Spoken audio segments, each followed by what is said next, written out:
The crystal chandelier cast harsh light across Zara Johnson's face as she stood frozen in the center of the hotel ballroom. Around her, 30-some faces from Lincoln High School's class of 2010 stared with a mixture of pity and judgment. The reunion that was supposed to be a celebration had turned into her worst nightmare. "Look at her," Brandon Matthews said, his voice carrying across the silent room.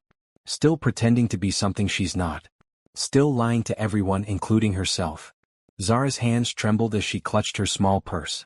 She had walked into what she thought would be a normal high school reunion.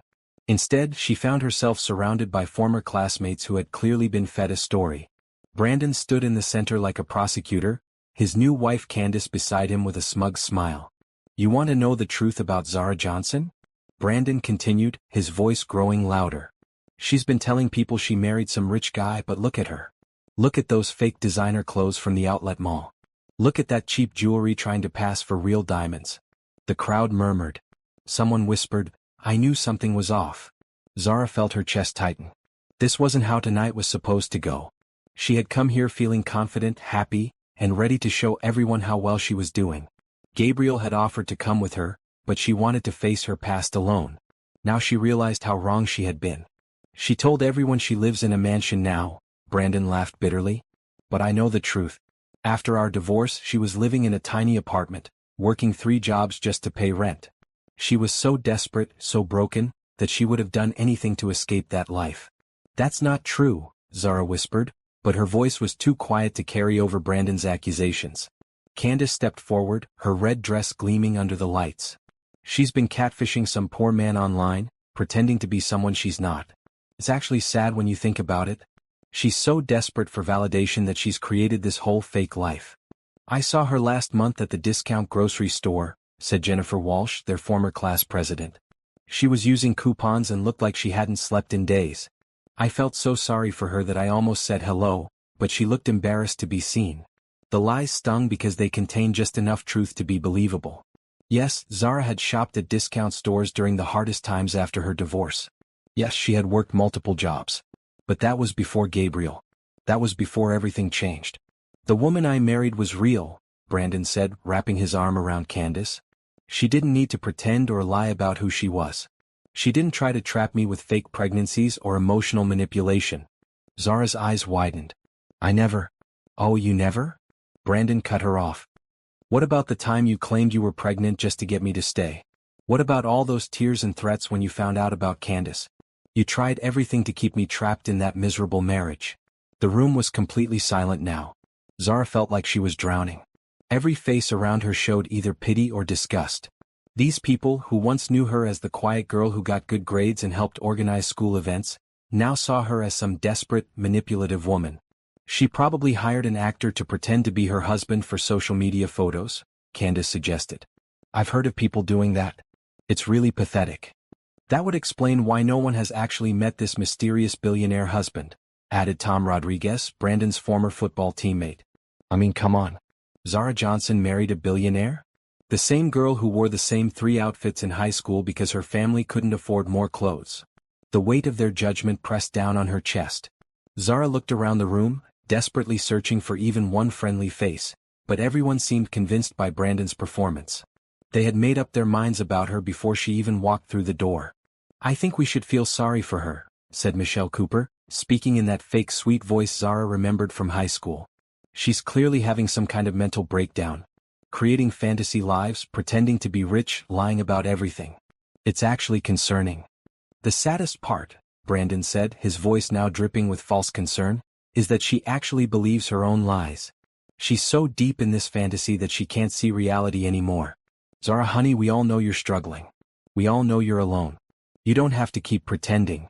Zara opened her mouth to defend herself, to tell them the truth, but the words wouldn't come. How could she explain that her life had completely changed? How could she convince them that Gabriel was real, that their love was real, when everything Brandon said sounded so plausible to people who only knew her past struggles? "Maybe we should call someone," suggested another classmate. "Like a counselor or something. She clearly needs help." "No," Zara finally managed to say, her voice stronger now. "I don't need help. I need all of you to stop believing his lies." Brandon laughed. "Still fighting reality, I see. Zara, everyone here cares about you. We want to help you get back to the real world."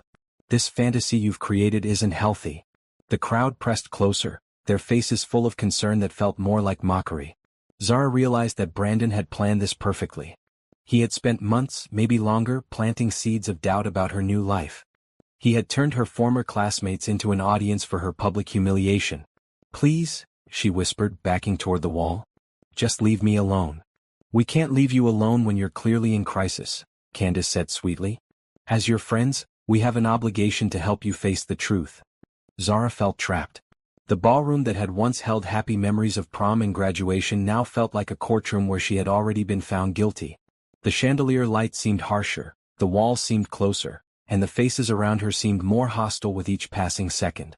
She closed her eyes and thought of Gabriel. He had warned her that coming alone might be a mistake.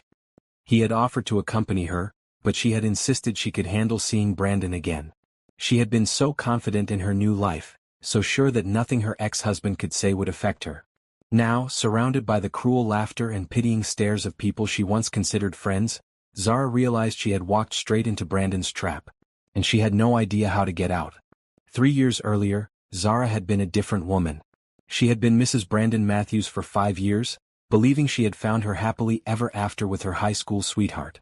They had a small house in the suburbs, and she worked as a medical receptionist while Brandon tried to build his real estate business.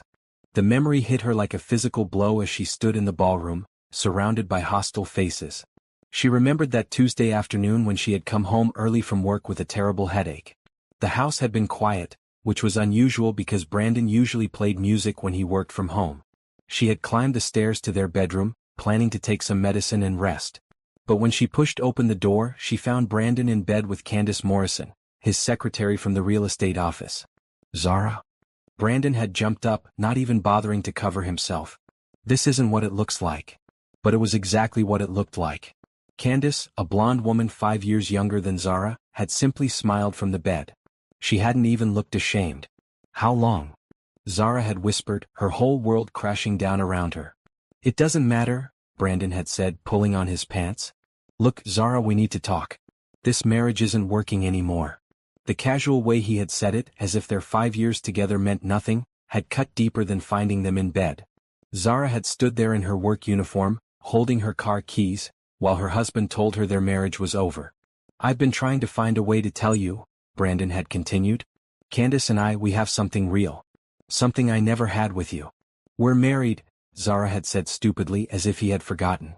"We got married because we thought we were supposed to," Brandon had replied. "High school sweethearts, everyone expected it. But we're different people now. I need someone who challenges me, who makes me want to be better." The implication that Zara didn't challenge him, didn't make him want to be better, had stung worse than the betrayal itself. Candace had finally spoken up from the bed. "Zara, I know this is hard, but Brandon and I love each other. We didn't mean for it to happen this way." "You didn't mean to end up in my bed?" Zara had asked, her voice getting stronger with anger. "We didn't mean to fall in love," Candace had said as if that made it better. The next few hours had been a blur of accusations and tears. Brandon had told her he wanted a divorce immediately. He had said he had already talked to a lawyer, which meant he had been planning this for weeks or months while pretending everything was normal. "I'll be fair about the house and everything," he had said as if he was being generous. "But I think it's best if you move out as soon as possible. Candace and I need space to figure out our future." "Our house," Zara had said. "This is our house. My name is on the mortgage," Brandon had replied coldly. "And I make most of the money. Be realistic, Zara. You can't afford this place on a receptionist's salary." The cruelest part had been how quickly he had changed from the man she married into someone she didn't recognize. The Brandon she had loved would never have spoken to her so coldly. The Brandon she had married would never have betrayed her trust so completely. But standing in their bedroom, watching him pack her clothes while Candace sat wrapped in their bedsheets, Zara realized she had never really known him at all. "You can stay at your sister's place until you find an apartment," Brandon had said, stuffing her belongings into trash bags. "I'll give you 2 weeks to get everything moved out." 2 weeks. Zara had stared at him. "Brandon, we've been together for 8 years, married for 5. I deserve more than 2 weeks to process this." "Processing time won't change anything," he had said. "And the longer you stay, the harder it's going to be for everyone." By everyone he had meant himself and Candace. That night, Zara had driven to her sister Elena's apartment in tears. Elena had held her while she sobbed, promising that everything would be okay. But Zara had known it wouldn't be okay. Her entire life had been built around being Brandon's wife. Her identity, her future plans, her sense of self-worth, all of it had been tied to their marriage. The divorce had been swift and brutal. Brandon's lawyer had painted Zara as a dependent wife who had contributed nothing to their financial success. They had argued that since Brandon had built his business during their marriage, and since Zara had only worked part-time as a receptionist, she deserved minimal compensation. "She can work full-time now," Brandon's lawyer had said during mediation. "She's young and healthy. There's no reason she can't support herself." Zara's lawyer had been overworked and underpaid, handling her case as part of a legal aid program. He had done his best, but Brandon had resources that Zara didn't have. In the end, she had received a small settlement that barely covered her moving expenses and first month's rent on a tiny studio apartment. Brandon had kept the house, the cars, and his business. Candace had moved in immediately after the divorce was finalized. The worst part had been the isolation. Most of their friends had been Brandon's friends first, and they had chosen sides quickly. The few people who had tried to stay neutral had eventually drifted away, uncomfortable with the drama. Zara had found herself completely alone in a city where she had lived her entire adult life. She had worked 3 jobs just to pay rent and buy groceries. During the day she had worked at a medical clinic. In the evenings she had cleaned office buildings. On weekends she had worked at a coffee shop. For 2 years she had barely survived. She had been too proud to ask Elena for help beyond that first night, and too ashamed to let anyone know how much she was struggling. She had told people she was doing fine, and starting over, but the truth was that she had been drowning. The depression had been the worst part. Some days she had barely been able to get out of bed. She had eaten cereal for dinner and worn the same clothes multiple days in a row because she couldn't afford the laundromat. She had canceled her cell phone service and avoided social situations because she couldn't afford to participate in normal activities. Brandon had made sure everyone knew about her struggles. He had spread stories about her falling apart after the divorce, painting himself as the victim who had tried to help an unstable ex-wife. According to him, Zara was bitter and desperate, unable to accept that he had moved on with his life. Standing in the reunion ballroom now, surrounded by people who believed Brandon's version of events, Zara realized he had been setting up this moment for 3 years. Every story he had told, every seed of doubt he had planted about her character, had been leading to this public humiliation. But what Brandon didn't know was that Zara's story hadn't ended with their divorce. What he didn't know was that her real life had begun the day she met Gabriel Thompson in that little coffee shop where she had been working to survive. What he didn't know was that the broken, desperate woman he remembered no longer existed. The months following Zara's divorce had been the darkest period of her life.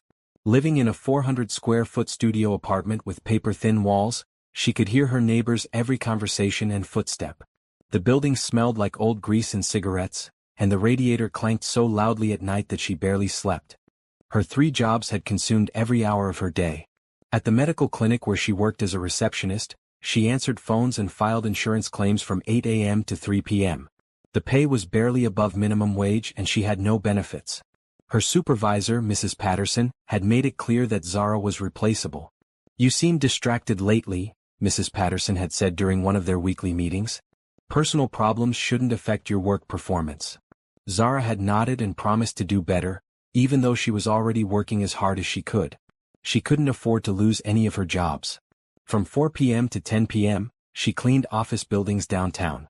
The work was physically demanding, and she often came home with aching knees and chemical burns on her hands from the harsh cleaning supplies. The building manager, Mr. Lopez, paid her in cash and sometimes tried to short her hours. "You were here from 4 to 9:30, not 10, he would say, knowing she had no way to prove otherwise. Zara had learned to take photos of the time clocks to protect herself, but even then, arguing with Mr. Lopez meant risking her job. On weekends she worked at Brewster's Coffee House, a small shop near the University District.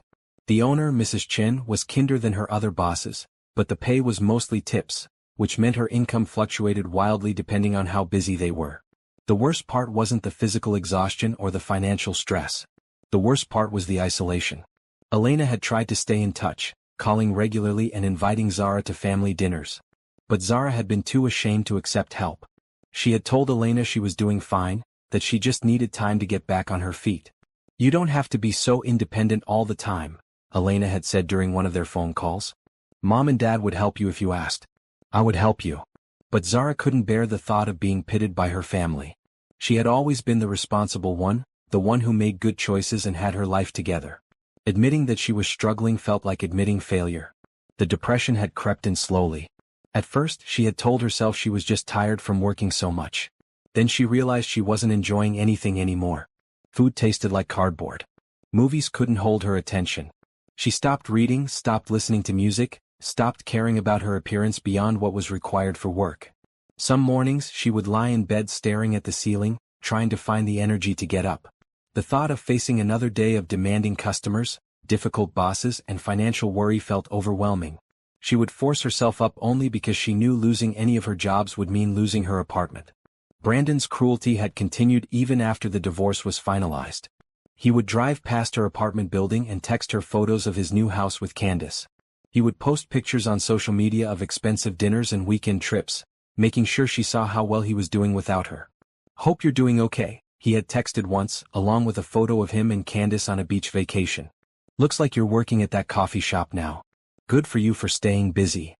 The fake concern in his messages had hurt more than outright insults would have. He was pretending to care while actually making sure she knew how much better his life was without her. Candace had been even worse. She had started shopping at the grocery store where Zara bought her discount food, always managing to run into her in the cereal aisle or by the marked-down produce. "Oh, Zara," Candace would say, acting surprised. "How are you doing? You look tired. Are you taking care of yourself?" These encounters always happened when Zara looked her worst after working a double shift, or when she was buying generic mac and cheese because it was all she could afford. Candace, meanwhile, would have a cart full of organic vegetables and premium products. "Brandon worries about you sometimes," Candace would say. "He says you've been having a hard time adjusting to single life. Have you thought about seeing a therapist? I could recommend someone." The fake sympathy had been designed to make Zara feel even smaller than she already did. And it had worked. After 18 months of barely surviving, Zara had realized she needed to make a change or she would completely break down. She had started taking online classes toward a business degree, using student loans to pay the tuition. It meant taking on debt, but she had hoped it would eventually lead to better opportunities. Studying had been difficult while working 3 jobs. She would do homework in the break room at the medical clinic, read textbooks on the bus between jobs, and write papers late at night in her tiny apartment. Her grades weren't perfect, but she was passing. The online classes had also given her something to hope for. For the first time since the divorce, she had a goal that wasn't just about surviving until the next paycheck. She had started to imagine a future where she might have a career instead of just jobs. But the progress had been slow, and there were still days when the weight of everything felt crushing. There were still nights when she cried herself to sleep, wondering if she would ever feel truly happy again. The loneliness had been the hardest part. She had lost touch with most of her friends after the divorce. The few people who had tried to maintain relationships with both her and Brandon had eventually given up when it became clear that socializing with Zara meant dealing with drama and sadness. She had tried dating a few times, but it had been disasters. The men she met seemed to sense her vulnerability and either tried to take advantage of it or were put off by her emotional baggage. She had realized she wasn't ready for a relationship when she couldn't even take care of herself properly. By the time she met Gabriel, Zara had been working at Brewster's Coffee House for 8 months. She had gotten good at hiding her struggles behind a professional smile and efficient service. Most customers saw her as the friendly barista who remembered their orders, not as a woman barely holding her life together. She had been proud of small victories, making rent 3 months in a row, getting an A on a particularly difficult assignment, buying herself a new pair of shoes when her old ones wore out. These tiny steps forward had felt like major accomplishments after so much time moving backward. But standing in the reunion ballroom now, facing Brandon's public humiliation, all those dark memories came flooding back. The shame, the desperation, the feeling of being completely worthless, it all threatened to overwhelm her again. The difference was that now she knew those feelings were lies. Brandon's version of her story was based on the woman she had been at her lowest point, not the woman she had become. He was counting on her still being that broken, desperate person he had left behind.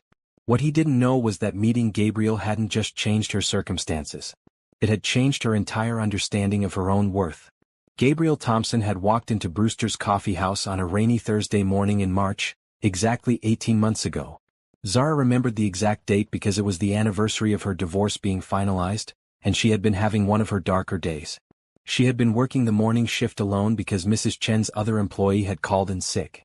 The coffee shop was busy with the usual crowd of university students and office workers grabbing their morning caffeine before starting their day. Gabriel had stood out immediately, not because of his clothes. He wore a simple navy sweater and jeans, but because of the way he carried himself. There was a quiet confidence about him that made people naturally step aside as he approached the counter. "Good morning," he had said, and his voice was warm despite the formal greeting. "Could I get a large coffee, black, and whatever pastry you'd recommend?" Zara had been surprised by the question. Most customers knew exactly what they wanted and ordered quickly so they could get on with their day. But Gabriel seemed genuinely interested in her recommendation. "The cinnamon scones are really good," she had said. "Mrs. Chen makes them fresh every morning." "Perfect," he had smiled. "I'll trust your judgment." While she prepared his order, Gabriel had asked about the coffee shop, how long it had been open, whether she enjoyed working there, if the owner was local. His questions weren't intrusive, just the kind of polite conversation that most people had forgotten how to make. "Are you a student at the university?" he had asked when she handed him his coffee. "Part-time," Zara had said. "Online classes mostly. I'm working on a business degree." "That's impressive," Gabriel had said, and he seemed to mean it. Working and studying at the same time takes a lot of dedication. It had been such a simple comment, but Zara hadn't heard anyone call her efforts impressive in a very long time. Most people, when they learned about her situation, either pitied her or assumed she was failing at both work and school. Gabriel had become a regular customer over the next few weeks. He came in every Tuesday and Thursday morning, always ordered the same black coffee, and always asked for Zara's pastry recommendation. They had developed an easy rapport, chatting about her classes, the weather, books they were reading. Zara had learned that he worked in technology, traveled frequently for business, and had recently moved to the city. He never talked about his work in detail, and she had assumed he was probably a software developer or consultant successful enough to afford daily coffee shop visits, but not wealthy enough to be shopping anywhere fancier than Brewster's. After about a month of regular visits, Gabriel had asked if she would like to have dinner with him. "I know a place that serves excellent pasta," he had said. "Nothing fancy, but the food is authentic and the atmosphere is relaxed." Zara had been tempted but also terrified. She hadn't dated anyone seriously since her divorce, and she wasn't sure she was ready. "I should probably mention," she had said carefully, "that I'm recently divorced. Like very recently. I'm not sure I'm ready for anything complicated." Gabriel had nodded thoughtfully. "Would it help if I promised to keep things simple? Just dinner between friends who enjoy talking to each other." Something about the way he said it had convinced her to say yes. Their first dinner had been at a small Italian restaurant where the owner greeted Gabriel by name and insisted on sending out extra courses for the beautiful lady. The food had been incredible, but what Zara remembered most was how easy it had been to talk to Gabriel. He had asked about her studies, her goals for the future, her thoughts on everything from movies to politics. But he had also really listened to her answers. He had asked follow-up questions that showed he was paying attention, not just waiting for his turn to talk. "What kind of business are you hoping to start eventually?" he had asked over dessert. Zara had hesitated. She had never told anyone about her business ideas because they seemed too ambitious for someone in her situation. "I've been thinking about event planning," she had said finally. "I used to help organize things in high school and college and I really enjoyed it. Weddings, corporate events, that kind of thing."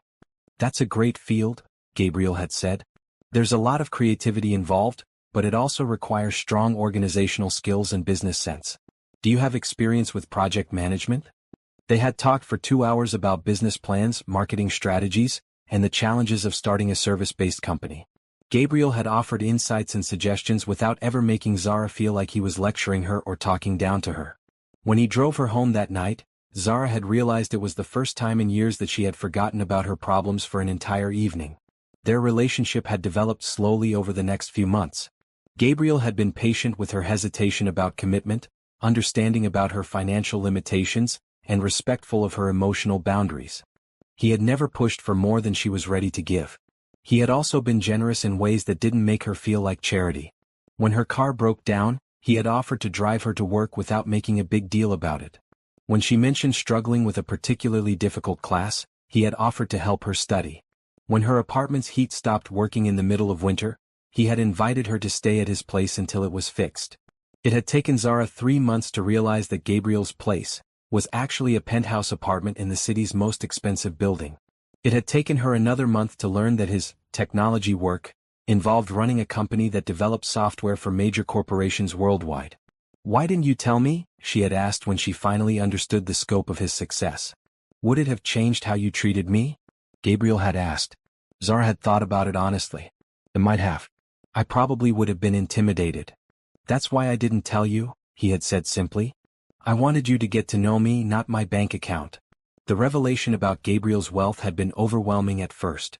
Zara had worried that she wasn't sophisticated enough, educated enough, or successful enough to fit into his world. She had tried to pull back from the relationship, convinced that he would eventually realize she wasn't good enough for him. But Gabriel had been persistent in the gentlest way. He had continued asking her to dinner, continued helping with her studies, continued treating her like she was the most interesting person he had ever met. Slowly, Zara had begun to believe that maybe she was worthy of his affection. The turning point had come when Gabriel met Elena and her family at a barbecue. Zara had been nervous about introducing him to her sister, worried that Elena would think she was gold-digging or rebounding too quickly from her divorce. Instead, Elena had pulled Zara aside after dinner and said, "That man is completely in love with you. And more importantly, he makes you laugh again. I haven't seen you really laugh in 3 years." That night, Zara had realized that she was in love with Gabriel too. Their engagement had been simple and perfect. Gabriel had proposed during one of their regular walks through the city park, with a ring he had designed specifically for her, elegant but not ostentatious, beautiful but practical enough for everyday wear. "I know this is fast," he had said, getting down on one knee by the fountain where they had shared their first kiss. "But I also know that I want to spend the rest of my life making you as happy as you make me." Zara had said yes immediately, not because Gabriel was wealthy but because he was kind. Not because he could give her security but because he made her feel valuable. Not because he could rescue her from her struggles, but because he believed she was strong enough to overcome anything. Standing in the reunion ballroom now, surrounded by people who believed Brandon's lies about her being a gold digger, Zara held onto the memory of that proposal. She remembered the way Gabriel had looked at her, not like she was damaged goods or a charity case, but like she was a prize he couldn't believe he was lucky enough to win.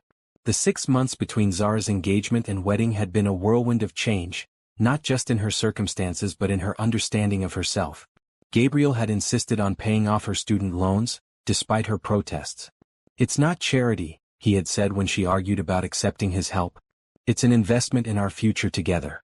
I want you to have the freedom to pursue your dreams without worrying about debt." With the financial pressure removed, Zara had been able to focus on her final semester of classes. Her grades had improved dramatically and she had graduated with honors. Gabriel had been prouder of her academic achievement than she had been of herself. "You did this," he had said at her graduation party, a small gathering of Elena's family and a few friends from school. "Nobody else could have worked 3 jobs and completed a degree at the same time. You should be proud of your strength." It had been the first time anyone had called her strong since her divorce. Brandon had always made her feel weak and dependent. Gabriel made her feel capable and resilient. The wedding planning had been another source of anxiety for Zara. Gabriel had wanted to give her whatever kind of celebration she dreamed of, but she had been overwhelmed by the options and worried about the cost. "I don't need anything elaborate," she had said. "I just want our families there and maybe a few close friends." "What do you want though?" Gabriel had asked. "Not what you think you should want, not what seems reasonable, what would make you happiest?" When Zara really thought about it, she had wanted something beautiful but intimate. She had dreamed of an outdoor ceremony with flowers everywhere, followed by dinner and dancing with the people they loved most. Gabriel had made it happen perfectly. They had been married in the garden of a historic mansion outside the city, with Elena as her maid of honor and Gabriel's business partner James as his best man. The ceremony had been simple and heartfelt, focused on their promises to each other rather than expensive decorations. Zara's dress had been the one indulgence Gabriel had insisted on. He had taken her to an exclusive boutique where the designer had created something custom just for her, elegant and timeless, but uniquely Zara's style. When she had seen herself in the mirror wearing it, she had cried. "I look like a bride," she had whispered. "You look like yourself," Gabriel had said when he saw her on their wedding day. "You look beautiful." The reception had been magical. They had danced to songs that meant something to them, eaten food they had chosen together, and celebrated with people who truly wanted them to be happy. Elena had given a toast that made everyone cry, talking about how she had watched her sister transform from someone who had lost hope into someone who radiated joy. "Gabriel didn't rescue Zara," Elena had said. "He just reminded her who she already was." After the wedding, Gabriel had surprised Zara with a honeymoon in Tuscany. She had never been to Europe, had never imagined she would have the opportunity to travel somewhere so beautiful. They had spent 2 weeks exploring small towns, eating incredible food and talking about their future. "I want you to know," Gabriel had said one evening as they watched the sunset from their villa's terrace, "that none of this is about changing you or fixing you. You were never broken, Zara. You were just in a situation that didn't allow you to flourish." Coming home to their life together had been another adjustment. Gabriel's penthouse apartment was now their home, and Zara had struggled with feeling like she belonged in such an elegant space. Everything was beautiful and expensive, from the furniture to the art on the walls. "It doesn't feel like me," she had confessed to Gabriel after a few weeks of marriage. "Then let's make it ours," he had said. "Change whatever you want. Add whatever would make you comfortable. This is your home now." Together, they had redecorated several rooms to reflect both of their personalities. Zara had added color and warmth to the modern minimalism Gabriel preferred. They had hung photos from their wedding and honeymoon alongside Gabriel's collection of contemporary art. She had installed a reading nook by the windows where she could study for the additional certifications she was pursuing in event planning. Gabriel had also encouraged Zara to start her own business sooner than she had planned. With his support, both emotional and financial, she had launched Zara Events 6 months after their wedding. Her first client had been a college friend who needed help planning her engagement party. "I can't afford much," the friend had said apologetically. "That's okay," Zara had replied. "Let's focus on making it beautiful within your budget." The party had been a huge success, and word had spread quickly through their social network. Within 3 months, Zara had more clients than she could handle alone. Gabriel had helped her hire 2 assistants and rent office space in a building downtown. The business had grown rapidly, partly because of Zara's talent and work ethic, but also because Gabriel's connections in the corporate world had provided opportunities for larger events. He had never pushed his colleagues to hire her, but when they saw the quality of her work, they had started recommending her to others. "I don't want people to think I'm only successful because of my husband," Zara had worried during the early days of the business. "Anyone who works with you for 5 minutes will know better," Gabriel had assured her. "Your success is your own." He had been right. Zara's clients praised her creativity, organization, and ability to manage complex events smoothly. She had developed a reputation for being able to handle any crisis calmly and finding solutions that kept everyone happy. The financial security had been life-changing, but the emotional transformation had been even more significant. Zara had rediscovered parts of herself that had been buried during her marriage to Brandon and the difficult years after their divorce. She had started painting again, a hobby she had abandoned in college. Gabriel had converted one of the spare bedrooms into an art studio for her, stocking it with supplies and encouraging her to explore her creativity. She had also reconnected with old friends who had drifted away during her darkest period. With confidence and stability restored, she had been able to reach out and rebuild relationships that had been damaged by her isolation and depression. Most importantly, she had learned to see herself through Gabriel's eyes. He treated her like she was intelligent, capable, and valuable. He asked for her opinions on everything from business decisions to what they should have for dinner. He celebrated her achievements and supported her through challenges. "You make me want to be better," she had told him on their first anniversary. "You make me happier than I ever thought possible," he had replied. Now, standing in the reunion ballroom while Brandon tried to convince everyone that she was still the desperate, broken woman he had divorced, Zara felt the strength that Gabriel had helped her rediscover. She was no longer the person who could be destroyed by cruel words and public humiliation. She was Gabriel's wife, but more than that, she was herself again. The confidence Gabriel had nurtured in her rose up like armor against Brandon's attacks. She straightened her shoulders and prepared to defend herself, knowing that no matter what happened in this room, she would go home to a man who loved her completely. What she didn't know was that Gabriel was already on his way to stand beside her. 2 weeks before the reunion, Zara had stood in the closet of their penthouse bedroom, staring at the invitation that had arrived in their mail. Lincoln High School class of 2010 15-year reunion. The envelope had been forwarded from her old address 3 times before reaching her. "You don't have to go," Gabriel had said, reading over her shoulder. "You don't owe these people anything." Zara had turned the invitation over in her hands. Part of her wanted to throw it away and pretend she had never received it. The thought of seeing Brandon again made her stomach twist with anxiety. But another part of her wanted to face her past with her head held high. "I think I need to go," she had said finally. "Not for them but for me." Gabriel had studied her face carefully. He had learned to read her expressions over the past 18 months, and he could see the determination building in her eyes. "Then we'll go together?" he had said. "No," Zara had replied quickly. "I want to do this alone." Gabriel had frowned. "Zara, you don't have to prove anything to these people. And you definitely don't have to face Brandon without support." "I know I don't have to," Zara had said, sitting on the edge of their bed. "But I want to. I need to show myself that I can walk into that room as the person I am now, not the person I was when I left town." They had talked about it for hours over dinner. Gabriel had been worried about Brandon's potential for cruelty, knowing how badly the divorce had affected Zara's self-esteem. He had also been concerned about the practical aspects: Zara driving alone to a hotel an hour away, being in an unfamiliar place without backup if things went badly. "What if I came with you but stayed at the hotel?" Gabriel had suggested. "That way you could face everyone on your own terms, but I'd be nearby if you needed me." Zara had been touched by his concern, but she had felt strongly about going alone. "I spent 3 years feeling like a victim," she had explained. "First as Brandon's wife when he was cheating on me, then as his ex-wife when I was struggling to rebuild my life. I don't want to be a victim anymore. I want to walk into that reunion as an equal." Gabriel had eventually agreed, but he had insisted on certain precautions. He had made sure Zara's phone was fully charged and that she had his personal assistant's number as backup. He had booked her a suite at the finest hotel in town, ensuring she would have a comfortable retreat if the evening became overwhelming. "Text me every hour," he had said. "Even if it's just to say you're okay. I'll be worried until you get home safely." The night before the reunion, Zara had changed her outfit 3 times. She had finally settled on a navy blue dress that Gabriel had bought her for a corporate event, elegant and sophisticated without being flashy. Her jewelry was simple but clearly expensive, and her hair was styled in a way that looked effortless but had taken her salon appointment that afternoon. Standing in front of their bedroom mirror, Zara had barely recognized herself compared to the woman she had been 3 years ago. The stress lines around her eyes had faded. Her hair was shiny and healthy again. She carried herself with confidence that came from being loved and valued. "You look stunning," Gabriel had said, wrapping his arms around her from behind. "But more importantly, you look happy." "I am happy," Zara had said, meaning it completely.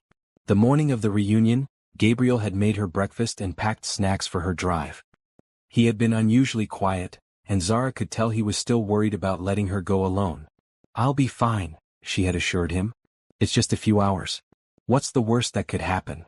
Gabriel had given her a look that suggested he could imagine several worst-case scenarios, but he had kissed her goodbye and made her promise to call when she arrived safely. The drive to the hotel had been peaceful. Zara had played music that made her feel confident and strong, singing along to songs that reminded her of her new life with Gabriel. She had felt prepared for whatever the evening might bring. Checking into the hotel had been another boost to her confidence. The staff had treated her like the VIP guest she was, thanks to Gabriel's arrangements. The suite was beautiful, with fresh flowers and a bottle of champagne waiting for her arrival. Getting ready for the reunion had felt like putting on armor. Each piece of clothing, each stroke of makeup, each spritz of perfume had been chosen to present the best version of herself. She had wanted everyone to see that she had not just survived her divorce, she had thrived. Walking into the hotel ballroom, Zara had felt ready for anything. She had expected some awkward conversations and maybe a few uncomfortable moments with Brandon. She had prepared herself for questions about her new life and marriage. What she hadn't prepared for was an ambush. Looking back now, she realized there had been warning signs. The way conversations stopped when she entered rooms. The way former classmates had looked at her with pity rather than curiosity. The way Brandon and Candace had been positioned near the entrance, as if they were waiting for her. But in her confidence and happiness, Zara had missed the signs. She had interpreted the stares as surprise at how well she looked, not as judgment based on stories they had already heard. She had thought the whispers were normal reunion gossip, not specific rumors about her supposed desperation and lies. Now, standing in the center of the ballroom while Brandon systematically destroyed her reputation, Zara understood that this had been planned. He had spent months, maybe years, preparing for this moment. He had wanted her to come to the reunion feeling confident so that her public humiliation would be more complete. The cruelest part was that Brandon had used her genuine love for Gabriel against her. He had taken the most beautiful thing that had ever happened to her, meeting and marrying Gabriel, and twisted it into evidence of her supposed deception and desperation. But as the crowd continued to stare at her with pity and judgment, Zara held on to the truth that Brandon couldn't destroy. She was loved. She was valued. She was strong. And Gabriel, who had wanted to protect her from exactly this situation, was probably at home wondering why she hadn't texted him in over an hour. What Zara didn't know was that Gabriel's worry had already driven him to track her phone's location. What she didn't know was that he was already in his car, driving toward the hotel as fast as legally possible. What she didn't know was that her rescue was already on the way. The crowd around Zara had grown larger as more people were drawn to the drama. She could see faces she recognized from high school people who had once been friendly acquaintances now looking at her with mixture of pity and disgust. The sad thing is, Brandon continued, his voice carrying easily across the ballroom, she's so deep in this fantasy that she actually believes it herself. Look at that dress probably rented for the evening. Look at that jewelry decent knockoffs, but you can tell if you know what to look for. Zara's hand instinctively went to the necklace Gabriel had given her for their 6-month anniversary. It was a simple strand of pearls, but she knew they were real and had cost more than most people's monthly salary. But how could she prove that without sounding defensive and desperate? I've been tracking her social media, Candace chimed in, holding up her phone. Look at these photos she's been posting. That's not even her house, you can tell because the furniture changes between pictures. She's clearly using other people's photos to create this fake lifestyle. The crowd pressed closer to look at Candace's phone. Zara wanted to explain that their penthouse had been redecorated several times as she made it more comfortable, but she knew anything she said would sound like excuses. And this car, Candace continued, swiping through photos. She posted a picture standing next to this expensive car, claiming it's hers. But look at the reflection in the window, you can see she took the photo from the sidewalk. She doesn't even have keys to it. The observation was partially true. Gabriel owned several cars and Zara often took pictures with them when they were out together. But she rarely drove them herself because she preferred her more modest SUV for daily errands. To the crowd, though, Candace's explanation seemed much more plausible than the truth. The most pathetic part, said Jessica Martinez, their former class vice president, is that she's trying so hard to make us believe this fantasy. Like, why not just be honest about your situation? There's no shame in struggling after a divorce. There is shame in lying about it, added Robert Kim, who had been captain of the debate team. Especially when you're trying to deceive some innocent man online. That's actually criminal fraud, isn't it? The accusation hung in the air like a physical blow. Zara opened her mouth to defend herself, but Brandon spoke over her. I've been worried about that too, he said, his voice full of fake concern. If she's catfishing someone, claiming to be rich when she's actually desperate, that's a serious crime. The FBI investigates that kind of online fraud. Maybe we should call the police, suggested Michelle Cooper. If she's scamming someone, we have a responsibility to protect the victim. The crowd murmured agreement. Zara felt like she was trapped in a nightmare where everyone had decided she was guilty before she had a chance to defend herself. Every explanation she could offer sounded implausible compared to Brandon's carefully constructed lies. Please, Zara said, her voice barely audible over the crowd. You're all wrong about this. If you would just let me explain. Explain what? Brandon interrupted. How you've been lying to everyone for months. How you've created this elaborate fantasy to make yourself feel better about being a failure.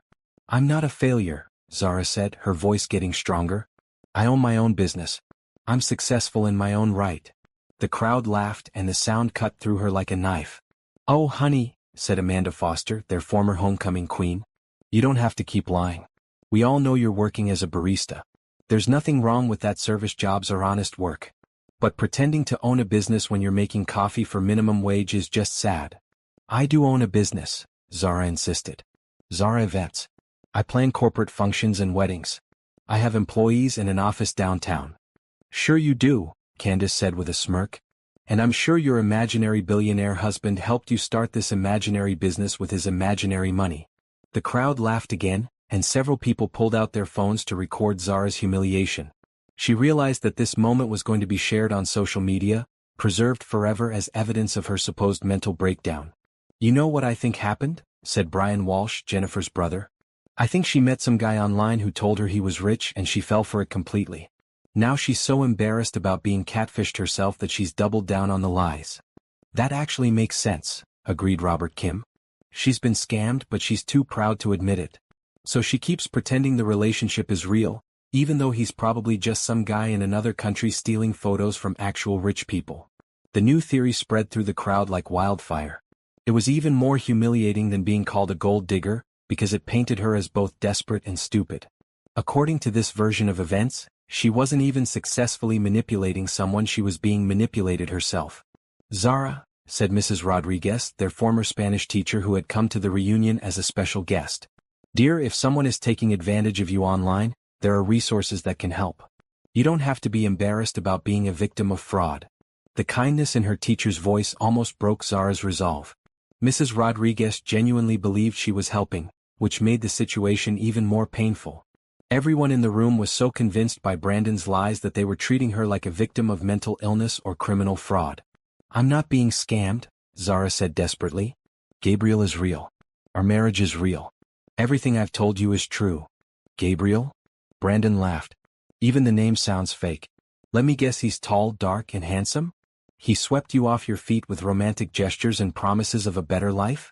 He told you he's a billionaire but asked you to keep your relationship secret for some reason. Each point hit close enough to the truth to sound believable as a scam. Gabriel was handsome, their courtship had been romantic, and they had kept their relationship relatively private during the early months. To people who wanted to believe Brandon's version, it sounded exactly like a textbook romance scam. If he's real, said Jennifer Walsh, then where is he? Why isn't he here with you? What kind of loving husband lets his wife go to her high school reunion alone? The question stung because it was exactly what Gabriel had asked. He had wanted to come with her and she had insisted on coming alone. Now her independence looked like evidence that she was lying about being married at all. He wanted to come, Zara said weakly. I told him I wanted to do this alone. Of course he wanted to come, Candace said mockingly. Because he doesn't exist, so it's easy for him to want things. It's like having an imaginary friend who agrees with everything you say. The crowd laughed again and Zara felt her confidence crumbling. She had walked into this room feeling strong and successful, ready to show everyone how well she was doing. Instead, she was being systematically destroyed by people who had already decided she was a liar and a fraud. She looked around the room, desperately searching for even one sympathetic face. But everyone was either laughing at her or looking at her with pity. The people who had known her in high school, who had seen her as a responsible and honest person, now believed she had become delusional and desperate. I think we've humiliated her enough, said Mrs. Rodriguez gently. Perhaps we should. She was interrupted by the sound of the ballroom doors opening. Every head turned toward the entrance, expecting to see another classmate arriving late to the reunion. Instead, a man in an expensive suit walked into the room with the kind of presence that made everyone automatically step aside. Zara's heart stopped. Gabriel had come after all. Gabriel Thompson walked through the ballroom doors like he owned the building. He was tall and commanding, with the kind of quiet authority that made people instinctively move out of his way. His charcoal gray suit was perfectly tailored, his black hair was styled without looking overdone, and his dark eyes swept the room until they found Zara's face. The ballroom, which had been buzzing with cruel laughter moments before, fell completely silent. Gabriel's expression was calm, but Zara could see the steel in his eyes. She had seen that look once before when a contractor had tried to cheat her during the early days of her business. Gabriel had been polite and professional, but utterly ruthless in protecting what mattered to him. Right now, what mattered to him was his wife. I'm sorry I'm late, darling, Gabriel said, walking directly to Zara and taking her hand. His voice carried easily across the silent room, and it held the kind of educated authority that came from boardroom presentations and business negotiations. The meeting ran longer than expected. He lifted her hand to his lips and kissed it gently, a gesture that was both protective and possessive. The ring on his finger caught the light, a platinum wedding band that matched the one on Zara's hand. Gabriel, Zara breathed, relief flooding through her. You came. Of course I came, he said softly, meant only for her. You stopped texting. I was worried. Then he turned to face the crowd that had been tormenting his wife, and his expression became coolly professional. I don't believe we've been introduced, he said, extending his hand toward Brandon. I'm Gabriel Thompson, Zara's husband. The gesture was perfectly polite, but there was something in Gabriel's tone that made it clear he knew exactly what had been happening. Brandon hesitated for a moment, then shook his hand. Brandon Matthews, he said, trying to maintain his confident demeanor. Zara's ex-husband. Ah, Gabriel said simply, but the single syllable conveyed volumes. I've heard about you. The crowd was still staring, trying to process what they were seeing. Gabriel was obviously real, obviously wealthy, and obviously devoted to Zara. Their entire narrative about her being a desperate liar was crumbling before their eyes. But Brandon wasn't ready to give up. Well, this is unexpected, Brandon said, forcing a laugh. I have to admit, we were all starting to think Zara was making you up. She's been posting pictures and telling stories, but you never seem to show up anywhere. Gabriel's smile was polite and dangerous. Zara and I value our privacy. We don't feel the need to document every moment of our lives for social media validation. The comment was delivered with surgical precision. It pointed out that Brandon and Candace were the type of people who needed constant public attention, while Gabriel and Zara were secure enough in their relationship to keep it private. Of course, Brandon said quickly. Privacy is important. It's just that some of the stories seemed a little elaborate. Like the thing about owning a business and living in a penthouse. You know how people sometimes exaggerate their success. Gabriel's expression didn't change, but something shifted in the air around him. When he spoke, his voice was conversational, but everyone in the room could feel the underlying steel. Zara Events is one of the most sought-after event planning companies in the city, he said. My wife has planned corporate functions for several Fortune 500 companies, including my own. She has a waiting list of clients and had to hire additional staff to keep up with demand. He paused, letting that sink in. As for our living situation, Gabriel continued smoothly, we have a penthouse in the Meridian Tower, a house in the Hamptons, and a villa in Tuscany. But I'm curious about why you would assume my wife was exaggerating her success. Do you have some reason to doubt her integrity? The question hung in the air like a challenge. Gabriel had turned the tables completely. Instead of Zara having to defend herself against accusations of lying, Brandon now had to explain why he had been spreading rumors about her character. Candace stepped forward, trying to help her husband recover. We weren't trying to spread rumors, she said sweetly. We were just concerned about Zara. Some of the things she was claiming seemed too good to be true, and we worried she might be having some kind of episode. Gabriel's gaze shifted to Candace, and she actually took a step backward. How thoughtful of you to be concerned about my wife's mental health, Gabriel said, his tone so polite it was almost mocking. I'm sure that concern has nothing to do with the fact that you're the woman who destroyed her previous marriage. The crowd gasped. Gabriel had just publicly identified Candace as Brandon's affair partner, stripping away any pretense that she had moral authority to judge anyone else's behavior. Now wait just a minute, Brandon said, his face reddening. That's ancient history. Candace and I fell in love, and yes, the timing was unfortunate, but... The timing, Gabriel interrupted, was when you were still married to my wife. Which makes your concern about her current happiness seem somewhat insincere. Gabriel's command of the situation was absolute. He wasn't raising his voice or making threats, but everyone in the room could feel his power. This was a man who was accustomed to winning, who had built an empire through intelligence and strategy. Look, Brandon said desperately, I don't know what game you're playing here, but... Game? Gabriel's eyebrows rose slightly. Mr. Matthews, I'm not playing anything. I'm simply wondering why you felt it was appropriate to publicly humiliate my wife at what should have been a pleasant social gathering. The crowd was starting to shift uncomfortably. What had seemed like justified concern about Zara's mental state now looked like cruel bullying orchestrated by her ex-husband and his wife. Gabriel reached into his jacket and pulled out his phone. Perhaps we should clear up any remaining confusion about our circumstances. He tapped the screen a few times, then held up the phone so the crowd could see it. On the screen was a photo from their wedding, Zara in her custom gown, Gabriel in his tuxedo, both of them radiant with happiness. This is from our wedding 8 months ago, Gabriel said. The ceremony was at Waverly Estate, and the reception was catered by Lou Bernardine. About 60 guests, including Zara's sister Elena and my business partner James. Would anyone like to see more photos? He swiped to another image, Zara cutting the ribbon at the grand opening of her expanded office space. Gabriel was standing beside her, along with the mayor and several other dignitaries. This is from the opening of Zara Events' new headquarters 3 months ago, Gabriel continued. The mayor personally attended because my wife's company has become such an asset to the city's business community. With each photo, Brandon and Candace looked smaller and more desperate. Gabriel wasn't just defending Zara, he was systematically proving that every accusation they had made was not only false but malicious. Now, Gabriel said, putting his phone away and looking directly at Brandon, I think you owe my wife an apology. Brandon's face had gone from red to pale as Gabriel's evidence mounted. The crowd around them was murmuring, and Zara could see the moment when public opinion shifted. People who had been laughing at her moments before now looked ashamed and uncomfortable. I think there's been a misunderstanding, Brandon said weakly. No misunderstanding, Gabriel replied calmly.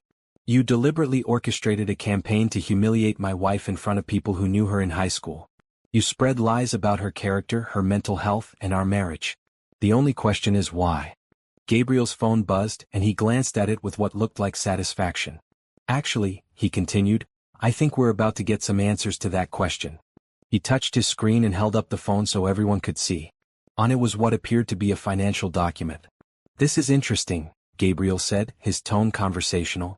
It seems that Matthews Real Estate filed for bankruptcy protection last month. According to these court documents, Mr. Matthews owes approximately $2 million to various creditors. Brandon's face went white. How did you get those documents? They're public record, Gabriel said mildly. Anyone can access bankruptcy filings. I had my assistant pull them during my drive here tonight. He swiped to another document. This one is particularly interesting.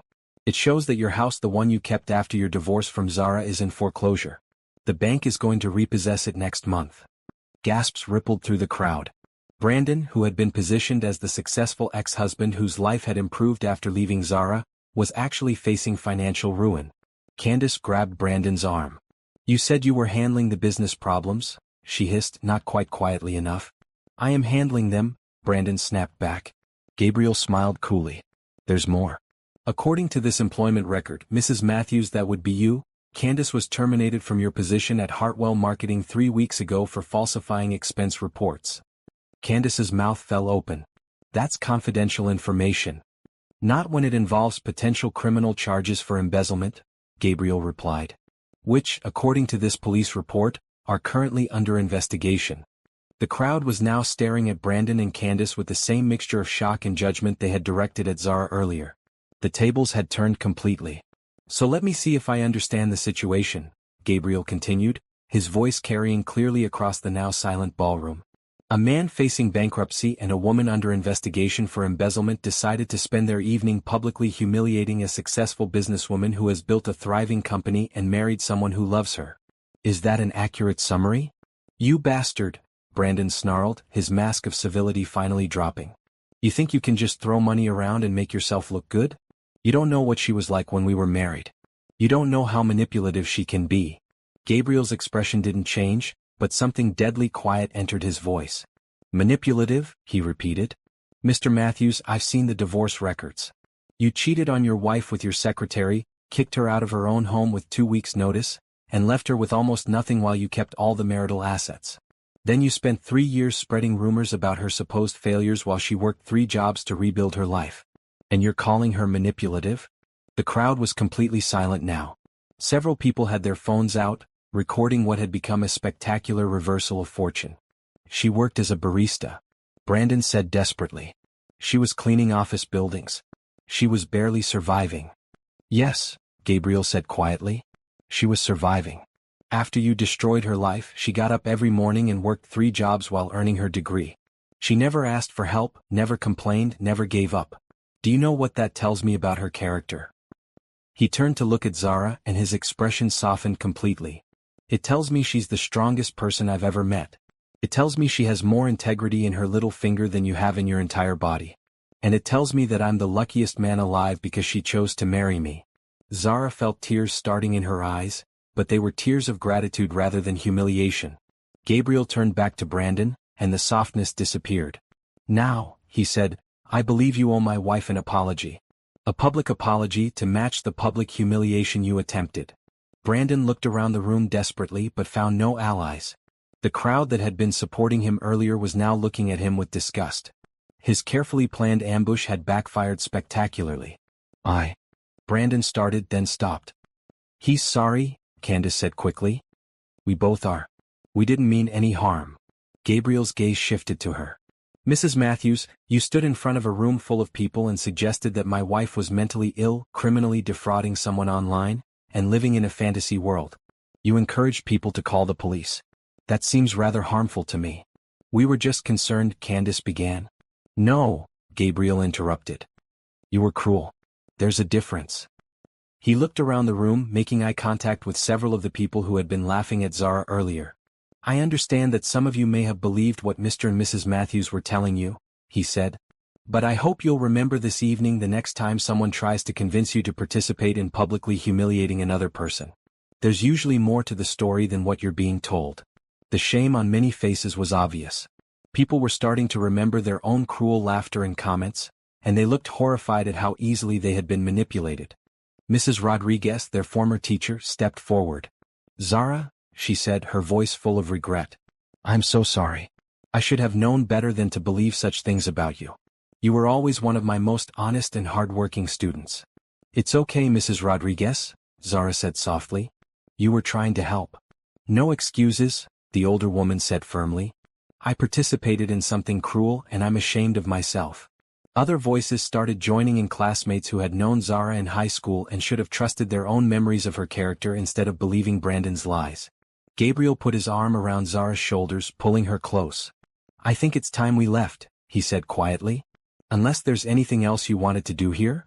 Zara looked around the room one last time. The people who had tormented her were now facing their own humiliation. The classmates who had joined in the cruel laughter were dealing with their shame. Justice had been served more thoroughly than she had ever imagined possible. "No," she said. "I'm ready to go home." As they walked toward the ballroom doors, Brandon called out one last desperate attempt to salvage his dignity. "This isn't over," he shouted. "You can't just buy your way out of everything." Gabriel paused at the door and turned back. "Mr. Matthews," he said calmly, "this was over the moment you decided to build your evening around cruelty instead of celebrating the achievements of your former classmates. I hope you and your wife find the help you clearly need." Then he escorted Zara out of the ballroom, leaving Brandon and Candace to face the judgment of people who now knew the truth about all of them. The hotel lobby felt like sanctuary after the toxic atmosphere of the reunion. Gabriel guided Zara to a quiet seating area away from the elevators, where they could have privacy to decompress from what had just happened. "Are you okay?" he asked, sitting beside her and taking her hands in his. Zara looked down at their intertwined fingers, her wedding ring catching the light next to his. 6 hours ago, she had been worried about proving herself to people whose opinions didn't actually matter. Now she felt like she had been reminded of what really mattered. "I'm more than okay," she said, meeting his eyes. "I'm grateful. Not just that you came, but that I got to see who I really am through your eyes instead of through theirs." Gabriel studied her face carefully. "You're not upset that I interfered?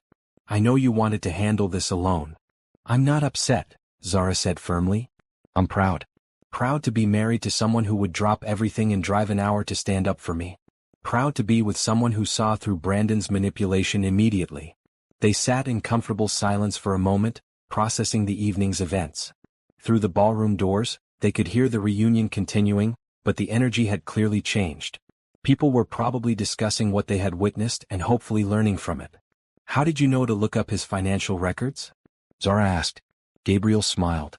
"When you stopped texting, I started worrying. When I couldn't reach you by phone, I decided to drive over. But during the drive, I started thinking about why your ex-husband would want to humiliate you so publicly. People don't usually go to that much effort unless they're dealing with their own problems." "So you had your assistant research him?" "I have good people working for me," Gabriel said. "When I explained the situation, James had all that information within 20 minutes. Bankruptcy filings, employment records, criminal investigations, it's all public information if you know where to look." Zara shook her head in amazement. "Brandon thought he was so clever, setting up this whole scenario to make me look pathetic. He had no idea who he was dealing with." "He made the mistake of underestimating both of us," Gabriel agreed. "He saw you as the same broken person he left 3 years ago, and he assumed I was either fake or someone who could be intimidated." A hotel employee approached them discreetly. "Mr. Thompson?